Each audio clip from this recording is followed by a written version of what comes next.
Are you lonely? Are you wondering how to adjust to life without your spouse?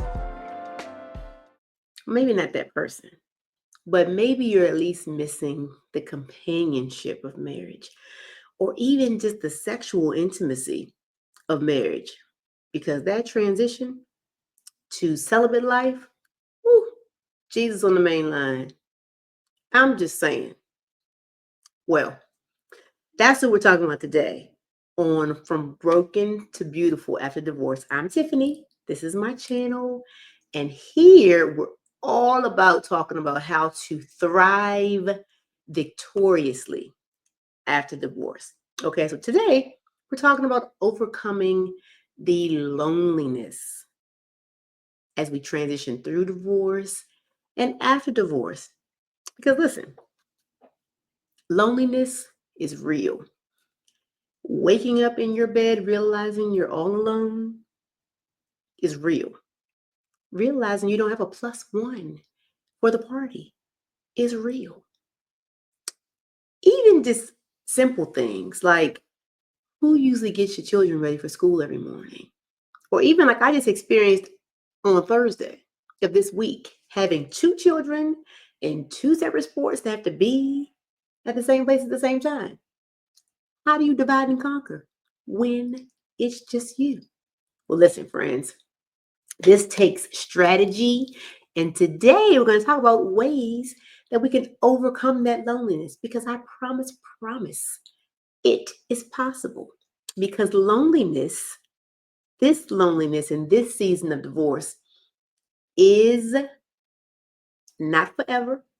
It is a season. And although you feel the loss of that companionship, the loss of your partner, there's a blessing in being alone, but not lonely. Okay? So, the first thing to remember, if you didn't already know, and y'all know, we always go to the Word of God because that is our source of truth. That is what's real and true. And the thing is this, He promises to be near to us. He is a God who is near and not afar off. And so, first, let's look at that in Psalms 34:18. We love the Word of God. Psalms 34:18 says, the Lord is close to the brokenhearted. He rescues those whose spirits are crushed. It says it right there, friend. He promises to be with us. And then let's look at Psalms 145, verse 18. That says, the Lord is close to all who call on him. Yes, to all who call on him in truth. In truth means that we have a personal relationship with him through his son, Jesus Christ. So we have direct access to the Father through the Son. So he promises right there to be near to all, not some. He doesn't have favorites, all who call to him in truth. And then Isaiah 41:10 says, don't be afraid, for I am with you. Don't be discouraged, for I am your God. I will strengthen you and help you. I will hold you up with my victorious right hand. That's a promise, friends. And we can hold him to it. Lord, you said that you were going to be right here. You said that you would hold me up and that I'm not alone. So believe him. He's worthy and trustworthy. So believe what he said. So the thing is this, I know that that is not the same as having a person, a physical person at your side on the day to day. But I do promise you that if you press into him, if you lean into him through his word and through prayer, that he will give you peace and comfort and you will feel his presence. And that loneliness won't be so thick with him being present there with you and the knowledge of that. So loneliness can affect how we see ourselves. It can impact our decision making because we know we can make some pretty poor decisions if we're just acting out of the emotion of loneliness.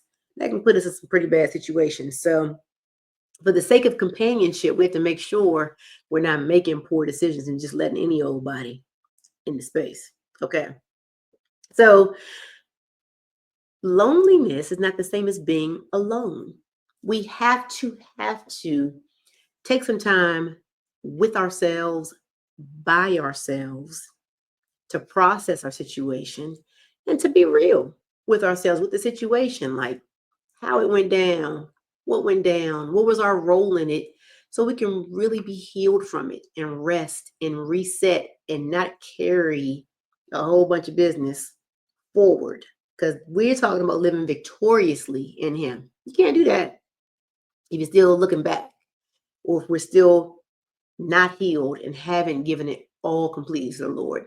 So being alone helps us to trust Him, to learn more about God, to understand His will and His way, and to truly trust that His way is better than our own. His timing is better than our own. And it takes getting alone and quiet with Him to really get there, friends. So a whole bunch of commotion and activity and being here, there, and everywhere is not going to allow that to happen. It's necessary, friends. Trust and believe it's necessary. So another thing, if it helps in processing the fact that now we're walking through this life without a spouse, one scripture that really, really helps me is Isaiah 54:5. This is funny, y'all. I'm going to tell you about this in a minute. Isaiah 54:5 says, "For your maker is your husband. The Lord Almighty is his name. The Holy One of Israel is your Redeemer." That's a helper. He is called God of all the earth. Let me tell you, sometimes if somebody's pressing me to make a decision on something, or if I'm pondering a situation, I'm like, let me ask my husband because my maker is. So we can know that we're not out here floating alone. I had to stop myself from saying this is a solo mission in my household because it's really not, though, because I'm not doing this alone. He is with me, He's with you. Your maker is your husband. It says it right there, friends. So act like you know that you're not doing this whole life alone. So remember that. So, okay, so some practical ways to overcome loneliness after divorce. Number one, rebuild your social life. Join a support group at your church, join a small group, um, restart restart a hobby. That's not the way you say that. Start a new hobby or restart an old one. That's what I'm trying to say, friends. That's what I'm trying to say. Get out there, get social again. Don't stay isolated. Okay. That's just going to make the whole situation worse. So rebuild your social life. Number two, set new goals. Go back to school, learn a language. I'm about to take a cooking class. Now, I can cook because I like to eat, but now I'm going to get fancy with it. You know how you see them. I can't do no fancy business, okay? So do something new, learn a new skill. Number three, serve somebody else. Service opportunities are ways to step outside of yourself and your circumstances to help somebody else. So truly evaluate what's near and dear to your heart. Find an organization in your community that does that thing, or start your own. Start your own organization. Step outside of you. So, on another note, as far as the support groups, we here at From Broken to Beautiful After Divorce are starting a Facebook community for support, for encouragement. So if you're interested in that, add that in the comments so I can hear you, friends, because we're doing that. Now, I'm going to tell you, social media is not my thing. I'm not good at it, but it's coming. I promise that's happening because we need it, friends. We need support. We need encouragement. So that's going to be happening through this community. Okay. And so the thing is, remember, I want you to remember that loneliness is a season, it's not a life sentence.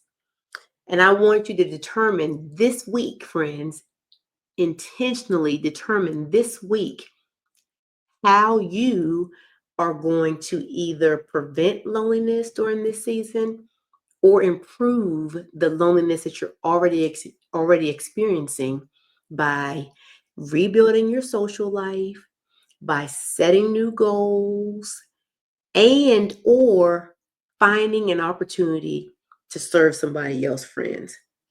So you can follow us from Broken to Beautiful on Facebook and on Instagram. I will include that information in the description below.